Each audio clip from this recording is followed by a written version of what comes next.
to Online for Authors, where I, Terry M. Brown, author of character-driven fiction and host of the podcast, introduce readers to characters they'd love to invite to lunch by interviewing authors, discussing their books, learning about the writing process, and even, on occasion, chatting live with a panel of authors to discuss topics relevant to both readers and writers. My guest today on the Online for Authors podcast is Edward Traer, organizer of the Wish and Shelf Book Awards and author of 18 children, YA, and adult books under the pen names of Billy Bob Buttons and Hickory Crowl. Today, Edward and I are chatting about book awards, what they are, what makes a good award, why you want to enter, and what to do if you win.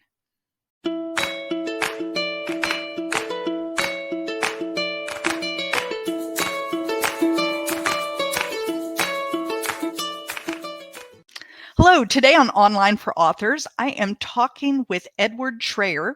He's the organizer of the Wish and Shelf Book Awards and author of 18 children, young adult, and adult books under the pen names of Billy Bob Buttons and Hickory Crowl. Welcome, Edward.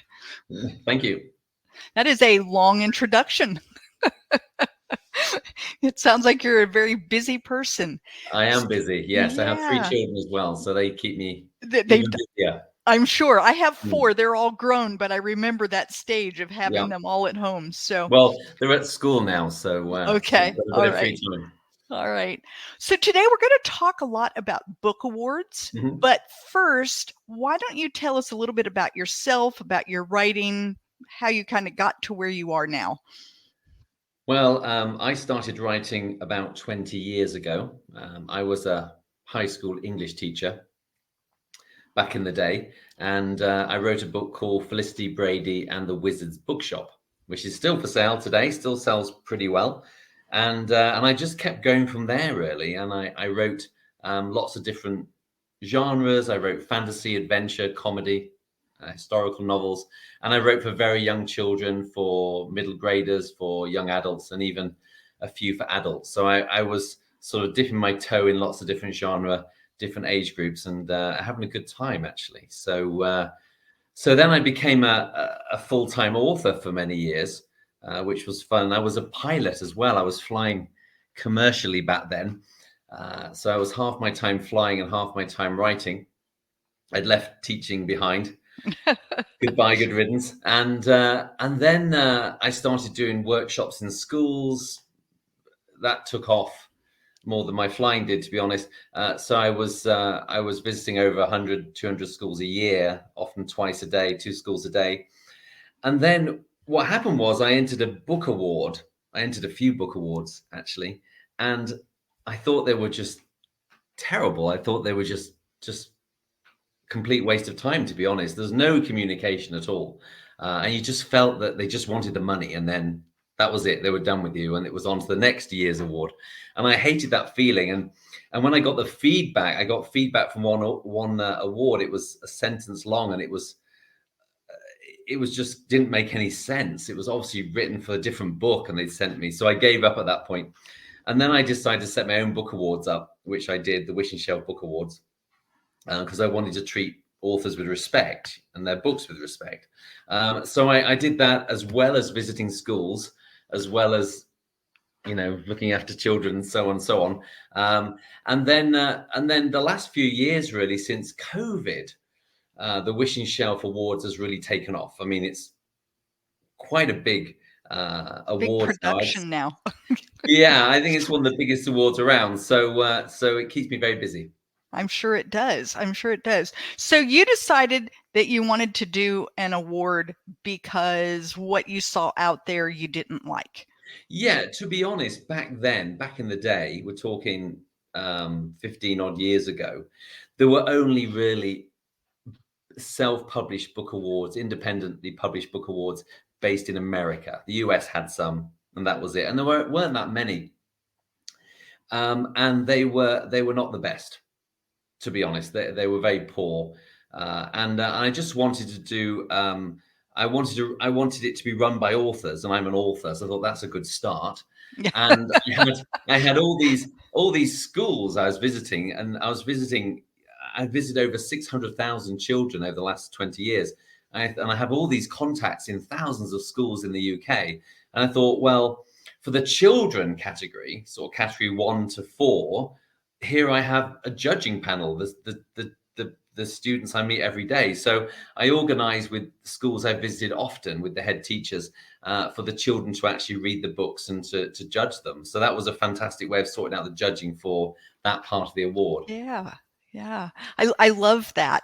The I best think, part, to be honest. yeah, I think one of the things that you're touching on is something that I notice generally is that authors themselves seem to be very friendly and giving and warm, willing to help one another.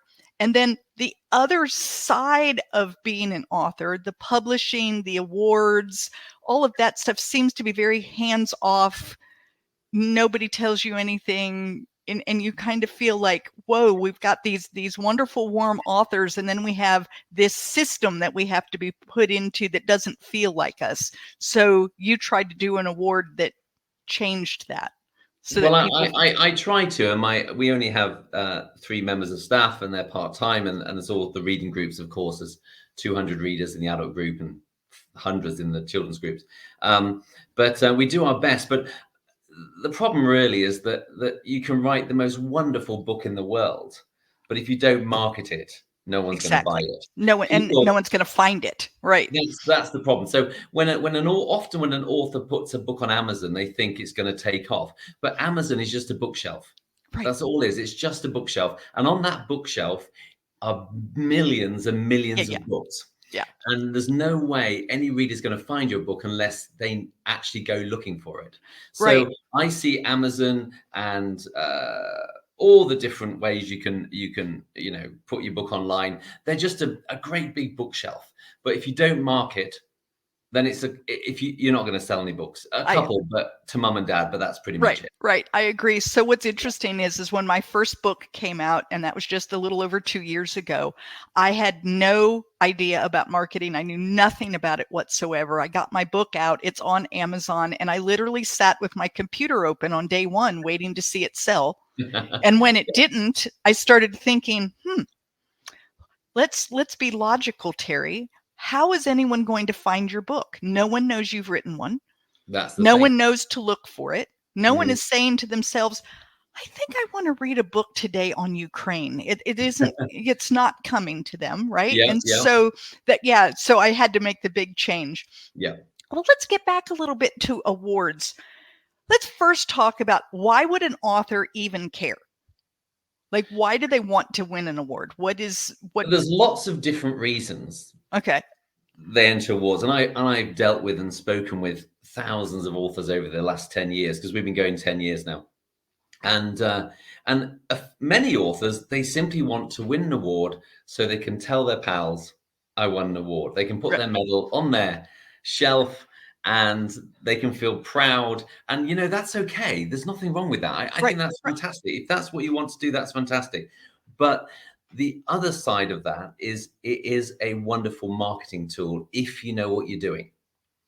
So you can take that award and you can make it work for you. I see a Win a Book Award is like a tool in a toolbox. But if you don't take the tool out, you're not going to get anywhere. So I saw on our Facebook page today that another author, we always say, contact the local press, contact the local newspaper, tell them you've won this award.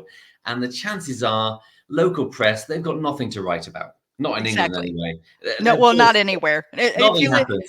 Yeah. So if you you're a finalist or a red ribbon winner or gold medal winner in the Wishdale Book Awards, and you live locally, they're going to be all over you. Not all the time. Some local press are difficult. They have different priorities, but most of them. So there was one on Facebook today. I can't remember the author's name, but she had a double-page spread on winning the Wishdale Book Award, and that was somewhere in the States, in Texas or somewhere. So, and that will result in a lot of sales. You will get a lot of sales from that, because people do want to support local achievements. So that's one way where you can turn, for free, you can turn winning an award or doing well in an award into money. So you've just got to know how to use your award. That's the trick. Yeah. So let's talk about that. Other than reaching out to local press, what can someone do with that award? Well, it depends what your marketing plan is. So when I visit schools, back in the day, and I would send out, let's say I send out 100 emails to 100 schools saying, here I am, I want to come to your school, work with your children, and do a book signing at the end of the day. Now, from those 100 emails, maybe one would say yes. Okay. But when I put, well, many years ago, I won the UK People's Book Prize for a book I wrote called I Think I Murdered Miss. And when I then put that in the email, then I get 10 schools wanting me to visit. So I used winning that particular award to get more visits to schools, which meant more book signing, which meant more book sales. It meant I was better off financially.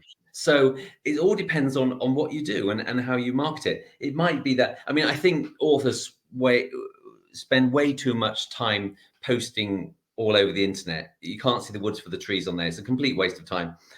But you know, at least get on your an Author Central and, you know, and tell prospective readers that you are an award winner. So, you know, get on Goodreads and put it out there as much as you can, really. Right. So I agree. Social media can be, it's a difficult thing to break into, but I don't think it hurts if you win an award to get it out onto your social media. It's just one more space that someone might see it. Yeah, right. It's worth putting it out there on social media.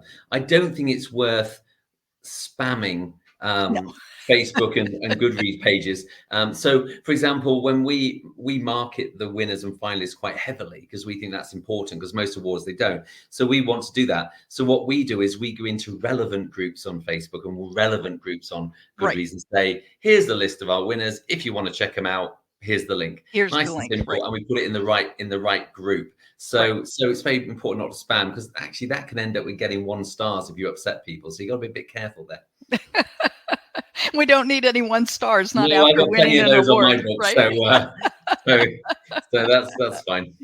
Yeah, something that when I won my first award, I then could call myself an award-winning author. Yes. And being an award-winning author got me more guest appearances on podcasts. Yes. Because now I wasn't just some unknown woman who claims to have written a book. I'm now an award-winning author. Yes. And so it does give you a status. Yeah, I mean when I'm if I put award-winning book on the front cover of that book, when I'm at a book signing at a school, that book will tend to sell more than the other books. Right. So, and nobody in that queue of parents have ever heard of the Wish and Shell Book Award. So, or heard of the UK People's Book Prize that I won. No one's heard of it. They've heard the Nobel Peace Prize, and that's about it. So they never heard of these awards, but they say, oh, it's an award-winning book. Therefore, somebody somewhere has said this is a good book, so I'll give it a go. And it's a little bit of, you're giving them a little bit of confidence to try the book. And that's what it's all about, winning an award. Right. So that kind of leads me to, how do you pick awards? How should an author pick an award to go for? Because, like you said, most readers have no idea. They've never heard of the Wishing Shelf. They've never heard of the dozens of others that are out there. And unless it's one of the really huge, ginormous awards that a few people who may be more literary minded might have heard of, no one knows them. So how, as an author, should you go about looking to find awards? Very simple way. Okay. You go to the Alliance of Independent Authors website, and you go to their recommended awards page. I don't think you even need to be a member. I think you can just Google Alliance of Independent Authors awards, and I think it pops up third from the top. And click on it. Definitely remember, you can look at it, and on there it has warnings for the awards that are a bit dodgy, or they feel are a bit dodgy, and of course it has glowing for awards that they know are good, are worth the money, and the Witch and Shelf Awards is a partner member with them, and we get fully recommended by them because we work with them and we fulfill all their criteria for being a good award. So that's a simple way of doing it. Just go to go and look. Organization. It's like a union for authors, the Alliance for Independent Authors.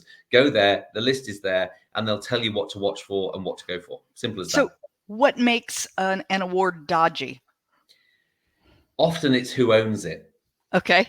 It's all about ownership. As with Okay. most things, it's all about ownership. So if it's owned by a vanity press that are simply basically giving out awards willy-nilly, so that they can entice you into other payments, Right. Right. then so it's all about who owns the award. Often it's who's at the top and what their agenda is. So there are some good awards out there. The Rubbery Book Prize in the UK, I think, is a pretty good one. And I think Forward has got their act together the last few Yeah. years. So there's a lot of good ones out there, but there's many more bad ones. You've Right. just got Right. to get involved with an organization like the Alliance for Independent Authors and have a look through their page, and they'll tell you which ones are looking good and which ones aren't. Right. Right. I like that. That will be helpful to people who are sitting there, because you can go and look up, like book awards on Google, and they just keep going forever. Yeah, and the ones that come at the top that are advertising, they're the last ones you want to go for. Okay. They're the most dodgy of all. So right. So and often don't ever go on a Google search to look for book awards, because you're asking for trouble. They often have really high price. Yeah. And then if you win, they have 432 things that they want you to purchase, Yes. to make it. They even make you buy the logo to put on your book. Yeah. I mean, and your certificate. I mean, it's outrageous, but people do it. I mean, I guess they must. It's like, oh, look, you won, and now it's only $32 to get this little logo. And if you want stickers, it's and it's all just a big scam. Right. So you just gotta don't worry about Google. Go to someone like Ali and Alliance for Independent Authors and see what they say, and they will recommend book awards to you. And just do your research. Going to Google, put the name of the award in, and then the word scam, and then things will pop up. And you just got to do your research and make sure you don't jump into bed with anyone you don't want to be in bed with. Right. Exactly. So I have been asked by readers, well, how do you get into an award? And so you explain that, you search out the awards and you put your book in, and that it costs money, and immediately they get this face like they think that somehow the award people are out scouring the world for good books, and that they do this out of the kindness of their heart somehow. Right. And so there is a cost to enter. I don't know of any awards that there's not a cost to enter. I think most of them have a cost. There are a few, but so let's talk just a bit about, what does this money go to do? Okay. Well, there's two amounts you pay if you enter my awards. For example, the Wishing Shelf Awards. You pay, I think it's just $49, I think, for option one with no feedback, and then £79. No, £79, I think, with feedback. With feedback. So it's not a great deal of money. $49 is much lower than most awards, and that basically is used to pay the staff. Right. I mean, that's it. It just about covers it. So I mean, yes, it's used to, we have the website that we have to keep running, and we have all the winners' medals that we have produced that go to these beautiful gold-plated medals that go to the winners, and we help cover the costs of the people that help with the judging if they have to, go to meet each other, and so on and so on. We have certificates, getting them designed and so on, and a million other things I can't even think of. We have a small office that needs the rent to be paid on, the rates to be paid on, blah blah blah. I do it for free. I don't get anything, so I've run it for. I never taken a salary ever from the awards, and then we have 3 part-time members of staff, and the awards just about covers that. So people that want it for free, I mean, the world doesn't really work that way. I don't think it doesn't work for free, because then they wouldn't be able to eat anything. So that would be a bit sad for them. So but yeah, there is sometimes that feeling. But to be honest, I don't see it very often, because I think because the Wishing Shelf Awards has such a good reputation. Yes. And if you want to enter without feedback, it is hugely cheaper than any other award out there, really. That I can't even think of a time in the last 10 years anyone's ever said to me it should be free. So I don't think that authors think it should be free. I think it's my readers that are amazed. Okay. They assume that people like you are doing this award and that you're out scouring the universe for good books, and that you just come across them and then award things. They don't understand. They don't understand the process. How romantic. Yeah, isn't that lovely? It sounds wonderful. It sounds lovely. It's kind of the way I felt about it's kind of the way I felt about selling my book. It was just going to happen. It was just going to You know, there is a romanticism about books. You know, if you ever watch the film, I can't remember what it's called now, but basically the actor decides to become a writer. So they have him in Italy, outside a beautiful villa with an old-fashioned typewriter next to a pond, and he's got his little cup of tea and he's typing away, and you think, yes, that's how people think authors actually write. So unfortunately, it's not that way at all most of the time. No, I have several neighbors, and I get a kick out of it because these are people I've known for years, and they did not know that I was a secret author in my mind. And when I finally became published, and now I'm an author, right? All of a sudden they're like, oh, you're an author. And it's like, I'm the same person I was yesterday before you knew that. Nothing has changed.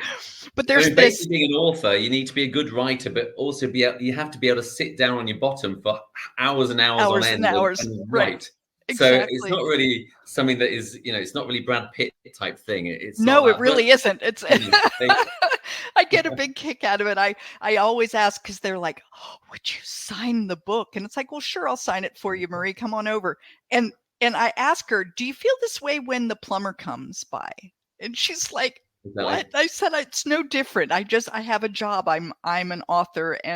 But yeah, it's funny how people do. They romanticize the whole part of it. The writing, the publishing, the awards, all of it has this. I don't know. They don't realize it's just an endless battle. I'm in the middle of writing a sci-fi book at the moment, and as you know, we just announced the winners of last year's award. Right. So it's crazy at the awards right now. We're sending out feedback to all the authors. We're sending out medals. We're answering millions of questions.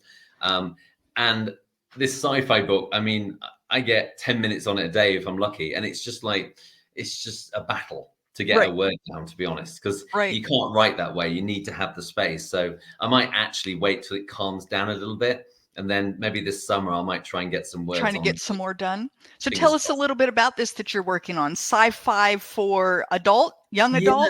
What are you headed on? So it's very important, I think, to know your readership before you start writing. And I'm always amazed by how many people enter the Wish You Shall Book Awards, and when I say, which category do you wish to enter, they go, oh, I don't know, what do you think? I haven't read your book, and you've written a book and you don't know who it's for. So it's like, it amazes me, and the amount of times, particularly with children's books, that you have authors who write basically using vocab for adults in a picture book. And they have no idea. They have never thought about the age and the ability of the readers. So my first job always, after coming up with an idea, is to decide, okay, who's the idea for? Because you have to know your readership, because everything is about that. So it's going to be sort of probably new adult, young adult. And it's a sci-fi. It's a first contact sci-fi. I have never written a sci-fi before, which is why I'm doing it, because it thought it'd be fun. I wrote the Skeleton Clock, a dystopian young adult novel over the COVID years. And that was quite in-depth, 100,000 words novel. So I fancy something different now. So I decided to go sci-fi. I like a bit of Star Trek, a bit of Star Wars. So I thought, I'll give it a go. Yeah. You sound a little bit like me. I have trouble staying in one lane. Like I don't write one thing. I've written 3 books that are being classified as historical fiction, yet they're very different, and they're very different eras. And I'm writing a children's book at the moment. I'm also writing a contemporary humor, which is totally different than anything that I've done. I have a dystopian novel in my head. Whether that ever comes out or not, I don't know. So I'm the same way, where I feel like trying new things. Yeah, it's fun though. Let's do something different. I don't know. I get bored if I stick to something too long. I wrote the Felicity Brady books. I wrote about the Girl in the Magic Bookshop. There were 5 books in that set. They're the first books I wrote. But after that, I've actually skipped around quite a lot. I don't fancy writing a long series again. So Yeah, it is and going to stick around. people ask me all the time, "Oh, do you want to do a series?" And I'm like, I don't think so. Unless it's Harry Potter, then no. Well, I mean, I would love to if it, made me really like uber famous, and then I could go do whatever I wanted. But Yeah. I just don't. I get bored. It's like once I've wrapped up the book, I'm kind of done with those characters. I'm ready to move Yes. on to something new Yeah, and no, I'm the exciting. same. I'm absolutely the same. Absolutely. Wonderful, wonderful. Is there anything else you want to tell us about the Wishing Shelf Book Awards? This is kind of your moment to let them shine. This is my moment. Well, the main thing to remember is that we will treat your books with respect. So, and if you email us or ring us or whatever, we answer within 10 minutes of often, never mind Yes, the day. exactly. And we're on first name terms with most of the authors who enter. And we really try to help. We do a lot for the authors who enter. They contact us and ask our advice, and because I think they know they're dealing with all the other authors. I've been in the publishing industry for 30 years, so I know how it works. So I end up spending hours just writing emails, giving advice to authors, and we do all that as well. So it's a nice family. We have this fantastic Facebook group page. Which is limited to just the authors who enter. And that's quite interactive and a lot going on there. And we put advice on there. And we have our monthly newsletters that go out. Yeah. We try to give advice and what we're doing and special offers we can offer and all sorts. So it is quite, but it's a very friendly award. It's not, most awards you'll send the book off and that's pretty much it. You'll never really hear again. But with our awards, we even tell you, how many books were entered each category. How many were finalists, how many were winners. We even often, I don't think we did this year, but last year, we even put down how much money went into the pot and how we spent it. So we're mega transparent. We basically tell you anything. So if you email me and say, Edward, I'm so pleased I was a finalist in category 5, how many books were in category 5? We'll answer within 10 minutes. Other awards won't tell you. No, they won't. You don't have any idea. So you don't know if there were 2 or 200. You have no clue. Because the chances are there was only 10 and they made all 10 finalists because they want to sell them award stickers. So we are by far, I think, the most transparent, one of the most transparent web awards there is. We'll tell you anything really. Right. I think too that we need to bring up that in addition to doing the awards, you do other things like you do reviews. Yeah, we do editorial reviews, which is like taken off crazy. So we're doing about 700 a year now. So I have a team of professionals and people who are interested in particular genres or work in a particular industry that is related to different genres. So those professionals, they're a little team of about 12 of them. So we work with them doing editorial reviews for authors so they can have a catchy quote to promote their new book and so on and so on. So that's mega. We're doing a lot of developmental editing for authors now. So that's a huge growing part of the Wishing Shelf. So we have about 8 or 9 development edit.